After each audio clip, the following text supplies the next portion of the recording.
I'm here today with yet another victim of Harvey Weinstein. Her name is Natassia Malthe.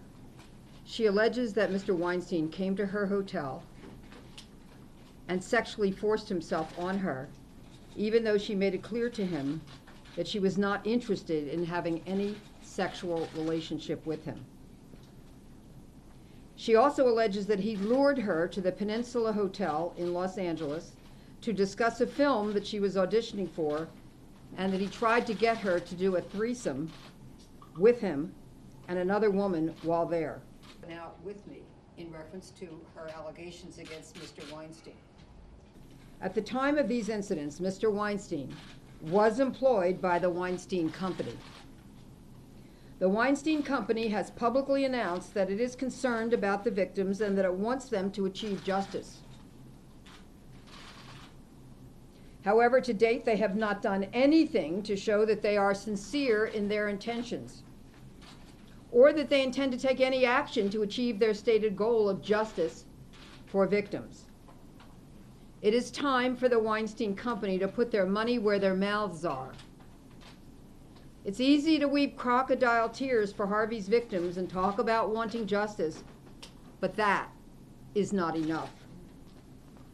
I opened the door, and his clothes were messy, and his face didn't look normal, and I thought, could he possibly be on drugs? He barged into my room. Then I remembered he took off his pants and sat on my bed. I was feeling panic, and I wondered what I should do. My mind was racing. What should I do? He was a very large man, and at the time I weighed 98 pounds. He began speaking about various A-list actors who he claimed had slept with him. He told me that these actresses had gotten to where they were because of him and because they had sex with him. He told me that every female Oscar winner had to thank him when they received their Oscars because he had made that possible. He said that he could give me a movie part in an upcoming film, with the implication being that I had to sleep with him in order to get it. At some point, I remember telling him that I do not do the casting couch. I also told him that I do not give blowjobs in response to his asking for one. This was after he had taken out his penis and was masturbating in front of me. I was sitting on the bed talking to Harvey when he pushed me back and forced himself onto me. It was not consensual. He did not use a condom. However, he did not ejaculate inside me. After having sexual intercourse, he masturbated and ejaculated. I was completely grossed out. I believe I disassociated during that time that he was having sex with me. I laid still and closed my eyes and just wanted it to end. I played dead.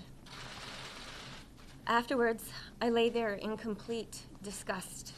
My request was to meet with the board of directors of the Weinstein Company.